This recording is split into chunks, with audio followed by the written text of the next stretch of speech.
Hi, this is Colin, and today we're going to have some fun with the photo module in the page builder. This is going to be fun because you'll get to see some images on the page. So this is where we left off last time. I'm going to go up to the page builder. I'm going to start the page builder, and then we're going to go into basic modules, and I'm going to drag the photo module out here onto the page somewhere. Now you can put it in an existing column like down here. You can put it in its own row. You can put it in its own row below everything else if you want to. But what we're going to do is we're going to put it above this column here as if we're going to have some text below it. So I'm just going to drop it there. Once I've dropped it, the option box pops up. So let's go over some of the options we have available to us here.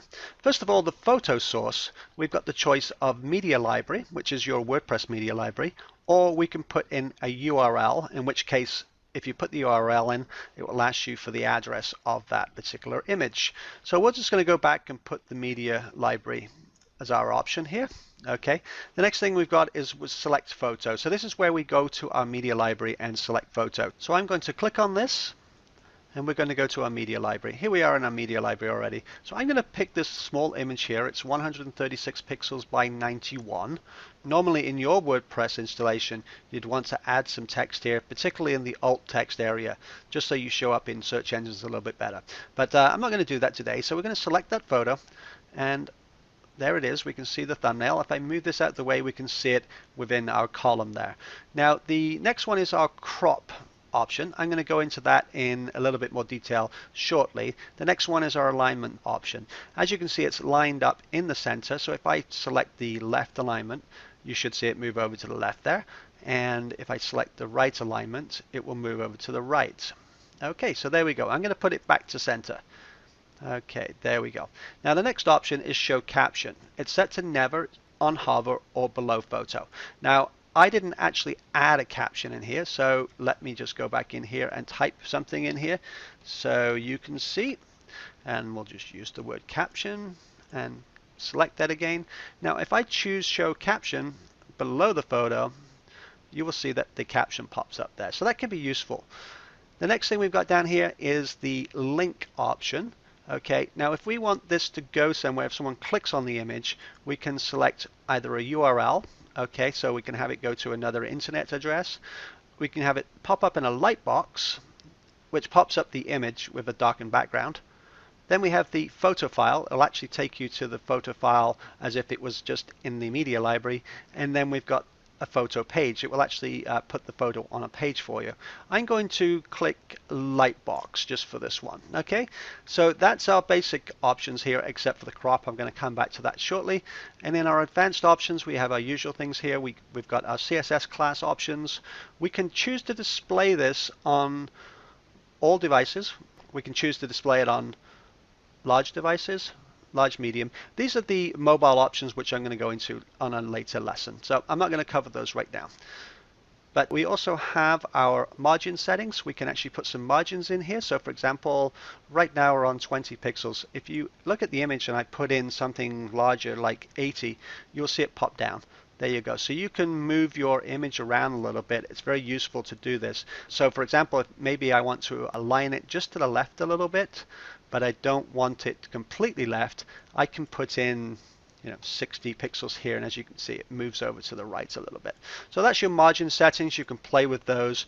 The other option here is the animation. If I choose an animation, I can get it to fade in after a certain amount of time, or you can slide in, slide left, slide right, slide up, slide down, and this would be the time. I'm not going to put any animation on because I'm going to cover the animation on a later lesson. So I'm going to click Save. Now that's our image on the page. Okay, now we can also pick it up and move it around anywhere we want now. So I can put it into this column over here. Okay, I can put it into this column. So you've got freedom to move that around. Now let's add another image. So I'm going to go up to Add Content, Photo, drag that out. I'm going to bring it up to the top here. Okay, actually I'm going to bring it up here. That's better. And we're going to go and select photo. Now I'm going to choose a very large image. This one I know is 1200 by 800. As you can see, the title is 1200 by 800. And I'm going to select that photo. And as you can see, it fits into the column. If I save that, I know this column is 1100, so it's resized the photo image for me. The only problem with that is it's going to slow your page load time if you let the server resize it for you. So while you're putting photos onto your page, you should always try to keep them the exact size that you need. So in this case, it's going to be smaller. It'd probably be about 1020 in width. So if we wanted to drag this photo and put it somewhere else, this is where some magic happens. You can actually watch this. I'm going to put it over here. You can see that it resizes it automatically for us. It's not a good practice, but it could be handy just for you to do some layout stuff. Anyway, so what we're going to do now, we're going to use this image here, and I'm going to go back in and show you the crop options. So click on the wrench icon to get back in there. Okay, now this crop options, I'm going to move this over here so you can see what happens. We've got landscape. You can see that it is a landscape image right now, but what it will do is it will try and stretch it a little bit to make it more of a landscape image there. You can't see it on the screen, but it actually did move a little bit, okay? If you use a tall image, it will actually make it a landscape image. Panorama will make it very skinny, okay? As you can see now, it's gone very wide screen, okay? The portrait option is going to make it taller than it is wider. So it's actually cropped it into the middle there, okay? The square option can be handy. It will give you a perfect square. Okay, and this will move and resize itself depending on which column size you've got it in. And the last one, oops, I've clicked on the wrong place there. The last one is the circle option, and this gives you a nice little circle, which is pretty cool. So I'm going to leave it on the circle, and as you can see, you go out here and you can move that. If I move that to a smaller column like down here, it's going to resize the circle for you. So it's pretty cool. And that pretty much covers the photo option. I'm going to click Done, Publish Changes, and that's our photo option. I hope you had fun. I'm looking forward to seeing you next lesson. Thanks a lot. Bye now.